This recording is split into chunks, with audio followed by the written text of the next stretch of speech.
देखिए which of the following statement is true, तो पहला है आपका higher the range greater will be the resistance of ammeter.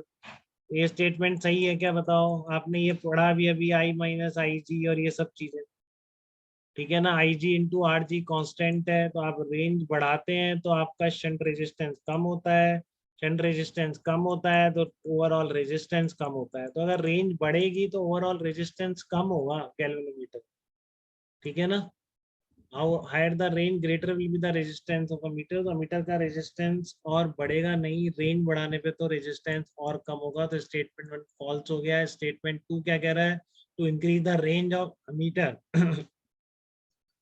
Additional shunt needs to be use across it. हाँ वो हमने किया है कि आप शंट रेजिस्टेंस यूज करोगे तो रेंज बढ़ जाएगी।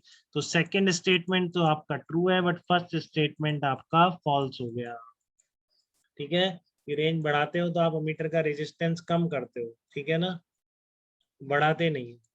और दूसरा, रेंज बढ़ रही है तो एडिशनल शंट तो नीडेड हो गई, और रेंज बढ़ाने के लिए उस कितना भी आप रेजिस्टेंस कम कर दोगे रेंज उतनी ही बढ़ती जाएगी, ठीक है। एडवांटेज ऑफ शंट रेजिस्टेंस दोनों क्लियर हो गए। Reading becomes more accurate because आपने रेजिस्टेंस कम कर दिया उसका शंट रेजिस्टेंस ने, और meter can be use for greater range of current. तो यही हम पढ़ रहे थे, ठीक है। तो आपको बात समझ में आ गई बेटा, कोई डाउट किसी को मीटर में, फिर फटाफट आप क्वेश्चन करेंगे। कंफ्यूजन हो तो अभी बता दीजिए कि हमने जो अपना टारगेट लेके चले थे कि हम रेंज बढ़ाएंगे और रेजिस्टेंस कम करेंगे, क्या एक वेरी स्मॉल वैल्यू के शंट ने वो दोनों पर्पस पूरे कर दिए क्या?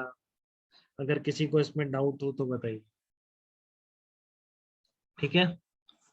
तो एग्जांपल्स लेते हैं अपन अब मीटर